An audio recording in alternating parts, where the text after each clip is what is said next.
Good morning. देखो, आज PTET का जो एग्जाम हुआ उस एग्जाम में हम चर्चा करेंगे कि आखिर वो पेपर कैसा था, पेपर का लेवल क्या था। जब पेपर को एग्जाम को हम देकर आए हैं, अब क्या एग्जाम देखकर ही हम इसे संतुष्ट हो जाएं या आगे कुछ करें? तो देखो, अलग अलग पार्ट, 4 प्रकार के पार्ट होते हैं। उसका जो सबसे महत्वपूर्ण पार्ट होता है वो होता है रीजनिंग, जिसे हम क्या कहते हैं, मानसिक योग्यता। अब मानसिक योग्यता में कुछ सवाल तो बहुत ईजी आए हैं, कुछ सवालों का वास्तव में लेवल आया है।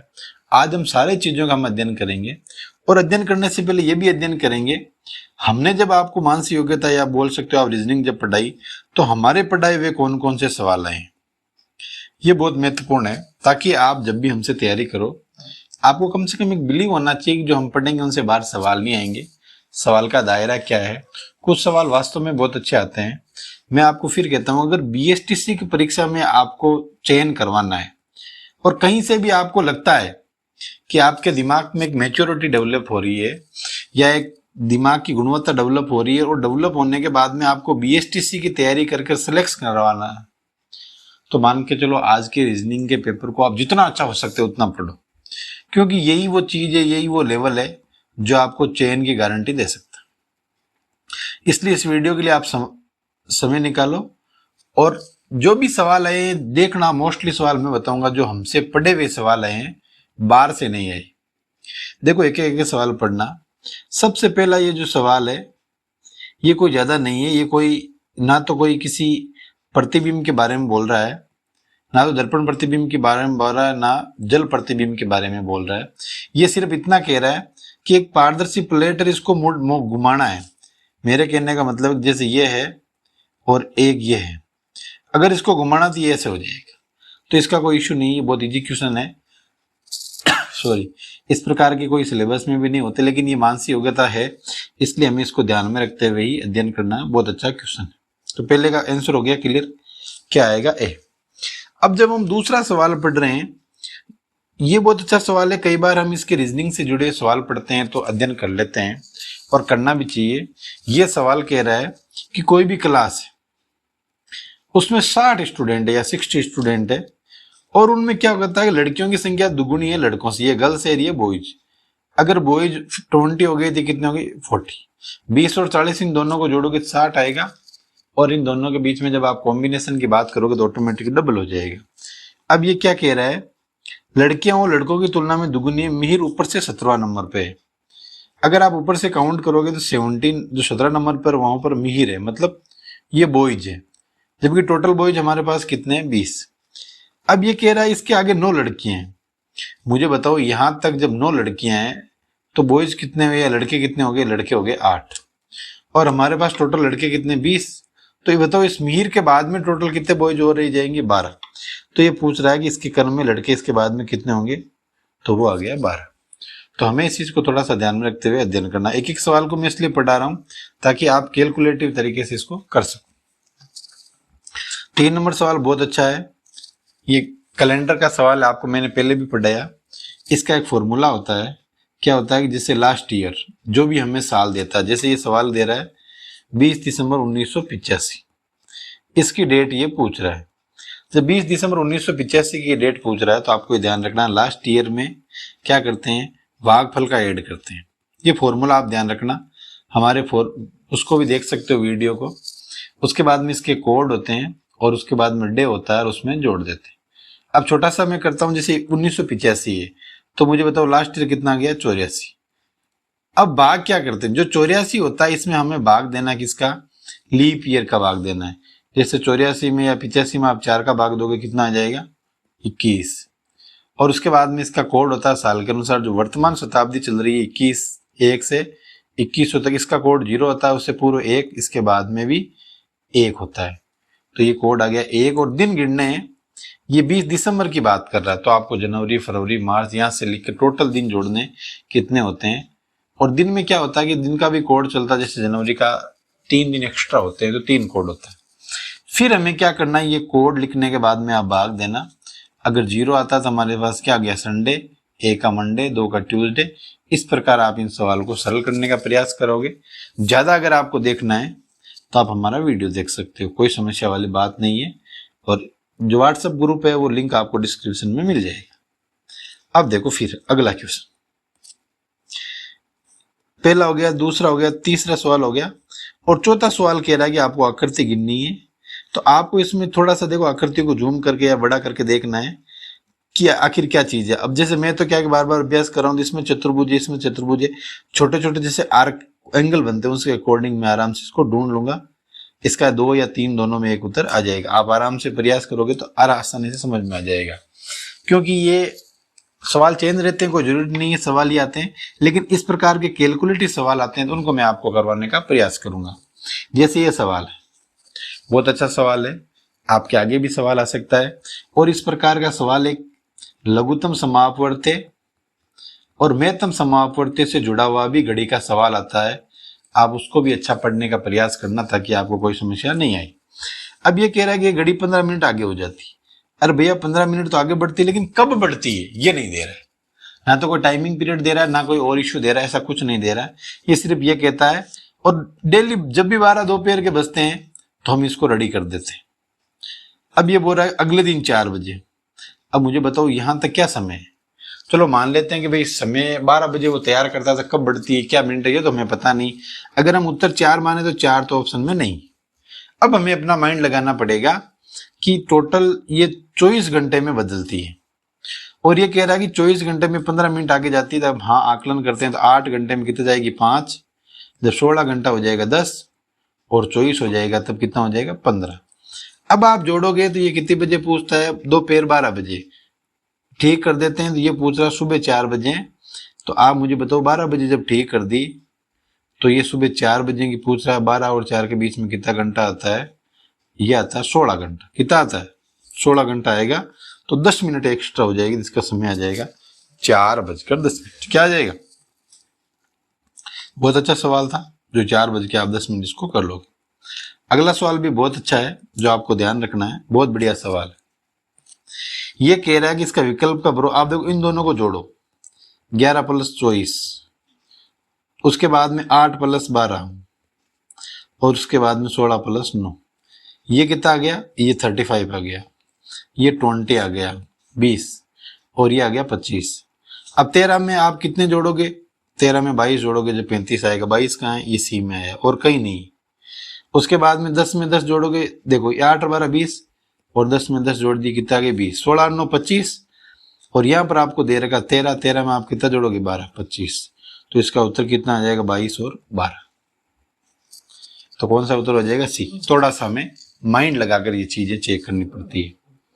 उसके बाद में फिर अगले सवाल आप देखो, इसको ये है तो इसका तो देखो व्यवहारिक तरीका यही कहता है कि इसकी सारी भुजाएं, ये सारी भुजाएं, ये सभी भुजाएं बराबर लग रही, लेकिन इसमें क्या आता है, ये 3 भुजाएं बराबर लेकिन 2 भुजा बराबर नहीं है, तो ये सबसे अलग है, तो आप इसको उत्तर मान लो। और इसमें कोई इश्यू नहीं है, ये आकृति ढूंढनी है, आपको आसानी से मिल सकती है। मैंने पहले ही कहा था आपको कि जो अच्छे से अच्छे और कैलकुलेटिव क्वेश्चन बनेंगे उनको मैं सरल कराने का प्रयास करूंगा। अब देखो आकृतियों की संख्या कैसे गिनते हैं, हमने एक वीडियो बनाया कंप्लीट कि आखिर आकृतियों की संख्या हमें कैसे गिननी है। और जब भी मैं आकृतियों की संख्या गिनता हूं तो मेरा एक फिक्स पैटर्न होता है। देखो एक आकृति बनाकर आपका समय तो मैं खराब कर सकता हूं, ठीक है, प्रयास कर रहा हूं कि क्यों नहीं आपका समय खराब कर दिया जाए।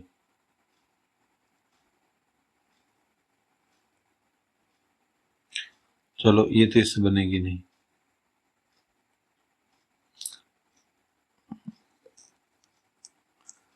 मैं अलग तरीके से बना देता हूं, प्रयास करेंगे। आपका समय थोड़ा वेस्ट होगा लेकिन कोई दिक्कत नहीं, आपके डाटा क्लियर हो जाएंगे, ये मैं बिलीव से कह सकता हूं, ठीक है। हाँ अब हो जाएगा,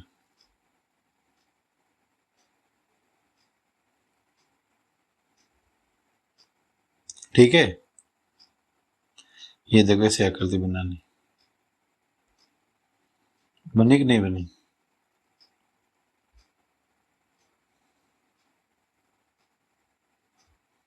ये देखो जब भी आपको ट्रायंगल ज्ञात करना है या त्रिभुज ज्ञात करना है, इसका सीधा तरीका रहता है, आप संख्या काउंट करो,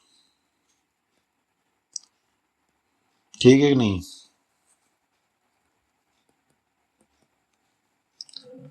ठीक है, तो आप देखो एक एक संख्या कितने आगे 12, तो ये सारे त्रिभुज हो गए। उसके बाद में और कोई नहीं बनता, उसके बाद में सिर्फ त्रिभुज बनेंगे दो दो संख्या वाले, 1 2 3 और 4, और 12 और 4 कितने होंगे 16। समय खराब हो लेकिन इसका निकालने का तरीका यही है, आप दो दो अक्षर लेके जाओगे काउंटिंग, जैसे 1 2 के नहीं बन रहे हैं, 2 3 के नहीं बन रहे, 3 4 के नहीं बनेंगे, तो फिर ये 9 10 11 12 ये बनेंगे तो ऑटोमेटिकली ये सही सवाल आपके आसानी से। अब देखो अगला सवाल, बहुत अच्छा सवाल है ये, 10वां सवाल। ये कह रहा है व्यक्ति उत्तर दिशा में 7 किलोमीटर चलता है, ये लो भाई 7 किलोमीटर, उसके बाद है वो बाएं मुड़ता है, ये बाएं मोड़ दिया, और यहाँ वो चलता है 4 किलोमीटर। अब वो फिर से बाएं मुड़ता है और कितना चलता है 9 किलोमीटर चलता है, ये मतलब इससे 2 किलोमीटर ज्यादा चलेगा। ये 7 है, ये कितना आ गया 9 किलोमीटर, और फिर 4 किलोमीटर चलता है, ये लो ये 4 किलोमीटर, तो ये दोनों बराबर हो गए, इसका मतलब इस लाइन में है ये, और ये 7 किलोमीटर, बोलो कितने दूरी हो जाएगी मूल बिंदु से 2 दूरी। बोलो बात समझ में आएगी नहीं आई? इस प्रकार ये सवाल करने हैं। ये मानसिक योग्यता के अच्छे अच्छे सवाल है। देखो दिमाग तो आपको लगाना पड़ेगा, मेहनत करनी पड़ेगी, बिना मेहनत कोई सवाल आज तक हुआ नहीं है ना होगा।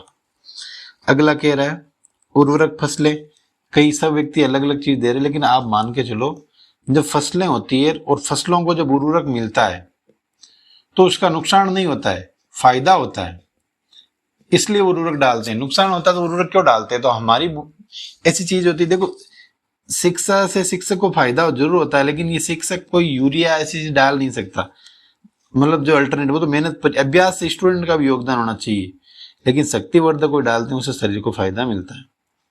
ये भी बहुत अच्छा सवाल, ये कह रहा 3 से विभाज्य नहीं, तो आपको 3 की टेबल आनी चाहिए, अगर नहीं आती तो आप इस प्रकार लिख लो, और इसके अलावा जो संख्या बचती है वो ऑटोमेटिकली आ जाएगी, 27 आएगी। देखो अब उसके बाद में प्लेइंग का पूछ रहा है, तो यह जंपिंग है, इसके लास्ट में क्या वाई, तो इसमें एक ही अक्षर है जिसके लास्ट में वाई है, तो हमें कोई चिंता वाली बात नहीं है। और ये सवाल का एक बहुत अच्छा टॉपिक है, यहाँ तो मैं भी बता दूंगा तो आपको क्लियर नहीं होगा, तो ये हमारा जो टॉपिक है ये आप अध्ययन कर लेना, बहुत जल्दी हम इसका वीडियो बनाया हुआ है, अपलोड करना बाकी है।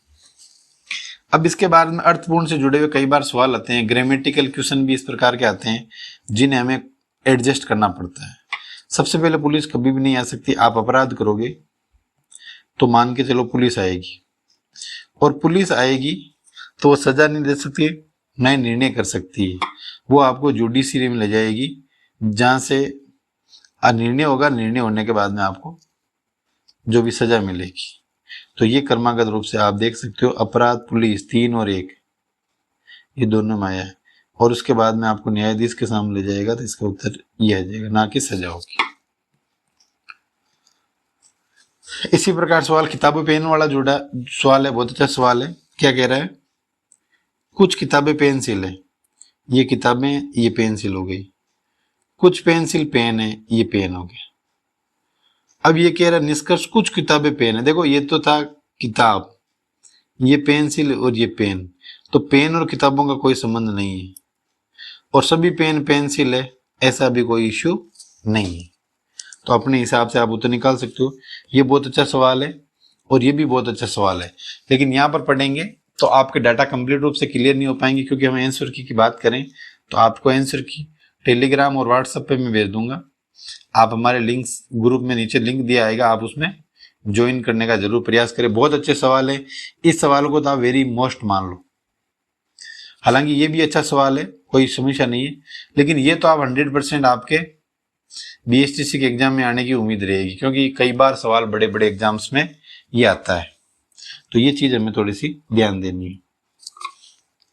उसके बाद में ये रीजनिंग का सवाल है, इसमें कोई लोड लेने की जरूरत नहीं, क्योंकि आपको ये देखना है कितने बिंदु छोड़कर ही आगे जा रहा है, और उसके बाद में आप संख्या देख लेना, यहाँ 5 आ गया, यहाँ 7 आ गया, यहाँ कितना आ गया 9 आ गया, फिर 11 13, ये क्रमागत रूप से बढ़ेगी। आप इनका वर्ड का देख लेना, सिक्योर ये इसका उल्टा है, तो सेलिन में भी आप इसका उल्टा निकाल सकते हो। गिव में आप वर्डिंग देखो, जी का मतलब 5 होता है, ये भी जी पूछ रहा था, ये 5 और 5 2 आया, ये दोनों कट गए। अब उसके बाद में ए टी ई का पूछ रहा है, ए का मतलब 2 है, तो आप देखो ये उसी आ गया। इसी प्रकार ये है, देखो ये 3 थी, ये 3 नीचे हो गई उल्टी होकर, ये 2 थी, ये 2 उल्टी होकर हो जाएगी, ये इधर जा रहा था वो उधर आएगा, तो ये इधर हो जाएगा, ये उत्तर आ जाएगा। बहुत अच्छी बात है।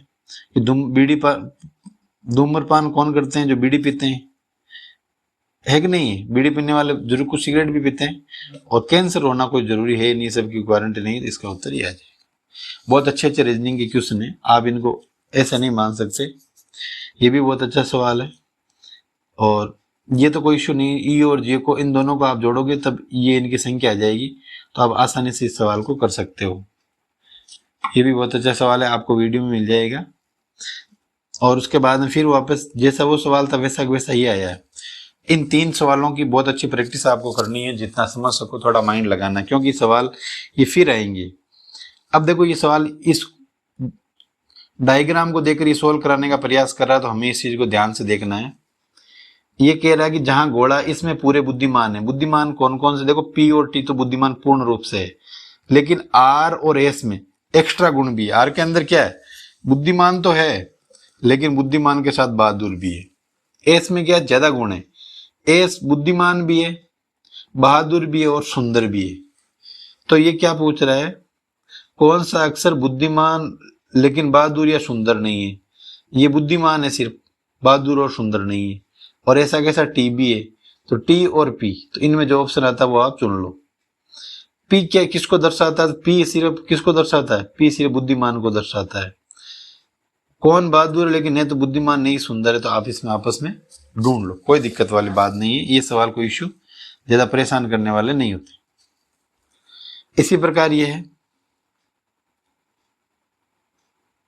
विकल्पों से संबंधित अक्षर चुनने हैं, तो कहीं ना कहीं इनके कर्मागत रूप से डिफरेंस आता है जेड एक्स वी टी में।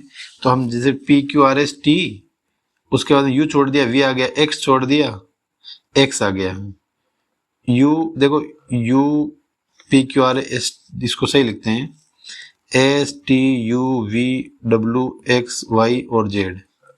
तो देखो इसमें टी है, फिर क्या नहीं है? यू नहीं है, वी आ गया, फिर डब्ल्यू नहीं है, एक्स आ गया, वाई नहीं है, जेड आ गया। अच्छा, एक एक अक्षर को छोड़ा है। इसी प्रकार इनमें हमें चेक करके इसकी भिन्नता देखनी है। फुटबॉल और खिलाड़ी दोनों मैदान में होते हैं, तो इसका उत्तर ही आ जाएगा। अल्फाबेट से चेक करना, आप हमेशा ध्यान रखना, सबसे पहले ए आता है। अगर पहले ए है, पहले एक ही आएगा।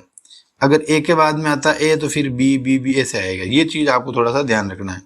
देखो ए आया, ए एम, ये तो कट गया, ये तो सबसे लास्ट में आएगा, और ये भी अलग है। इन 3 में से पहले चेक करो। ए आ गया, एम आ गया, बी आ गया, आई आ गया, अब टी जी, ये दोनों पहले, इन दोनों में पहले आएगा जी। अब इसमें क्या आया? यू आया, यू इसमें आ गया, ये सबसे पहले 3 नंबर अक्षर आएगा। देखो सब में 3 दे रखा, तो आप चेक करोगे। इसी प्रकार इनमें देखो बोर्डमास का ये फॉर्मूला बहुत अच्छा फॉर्मूला है, आपको कुछ भी नहीं करना है, इसका नंबर चेंज करना। फिर दिशा का सवाल है, पासा से जुड़ा हमारा वीडियो है, आप उसको बहुत बढ़िया देख सकते हो। पासे का ये सवाल कैसे करते हैं वो मैं एक बार फिर बता देता हूँ। देखो इसमें कोई ऑप्शन ना तो किसी का विपरीत अंक पूछ रहा है, ना कुछ पूछ रहा है, यही पूछ रहा है। पहले आप इन दोनों को सरल करो। इन दोनों में क्या कॉमन है? आपने देखा पासे फर्स्ट और पासे सेकंड में 2 कॉमन है। 2 के बाद में 4 आएगा, 4 के बाद में 3 आएगा, 2 के बाद में 1 आएगा, और 1 के बाद में क्या आएगा? 5। इसी प्रकार यहाँ देखो आप इन दोनों में क्या कॉमन है? 1 कॉमन है इसमें भी 1 कॉमन है। 1 के बाद में 5 आएगा, फिर 2 आएगा, 1 के बाद में क्वेश्चन आएगा, फिर 6 आएगा। अब ये 3 का विपरीत अंक कितना बता रहा? 5। तो यहाँ 5 का विपरीत अंक कितना आएगा? 3। यही पूछ रहे हैं। ये चीज हमें ध्यान रखना बहुत जरूरी होती है। ये दर्पण प्रतिबिंब और आप हमेशा ध्यान रखना, जल और दर्पण प्रतिबिंब दोनों के मैंने सवाल कराए हैं, दोनों के वीडियो बनाए हैं, आप अच्छे से देख सकते हो उनमें क्या समाधान हमें करना है। और ये तो एक दूसरे से जुड़े हुए सवाल है, और ये भी कोई इश्यू नहीं है। इस प्रकार आपको सवाल करना है। ये हमारा रीजनिंग का पूरा कंप्लीट चैप्टर मैंने बताया नहीं है, लेकिन आपको ये बताने का प्रयास किया है कि आखिर हम जब मानसिक योग्यता पढ़ते हैं तो उसमें कितने सवाल आते हैं। हमारा बैकग्राउंड कैसा, हमें आपको भ्रमित करने का कतई उद्देश्य नहीं है। एक शुद्ध और एकदम क्लियरिटी के साथ मानसिक योग्यता पढ़ाने का उद्देश्य है। आप हमसे जुड़े हो, हमारे वीडियो को देखें, फिर आप हमें बताएं कि हमसे पढ़े हुए कितने सवाल आए और कितने सवाल नहीं आए। आप हमसे जुड़े, समय निकाला, इसके लिए धन्यवाद। Thank you so much.